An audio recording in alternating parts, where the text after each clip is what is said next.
In this video, I will be showing you how to unblock websites on your phone. So let's just begin with that. So over here, you can see on my screen, if I simply enter in here a website and try to access it, I will not able to get the access, and that is because I have some regional restrictions. And how do you actually unblock this? So all you need to do is simply install NordVPN onto your device. So you can head over to the link in the description below to access NordVPN, and all you need to do is simply connect it. So let me just you can see it is basically not loading up. I'm going to be connecting it and refreshing it, and you can see now we can easily access it. We can continue by phone number and our QR code. So it is actually really simple. You can access NordVPN using the link in the description below. So you can see over here as well, we have all of its details. If you want to download it, you can simply download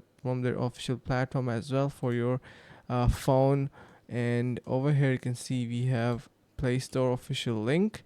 Let me show you here. So head over to the Play Store to download and install your NordVPN, and that is going to be helping you to get access to different websites.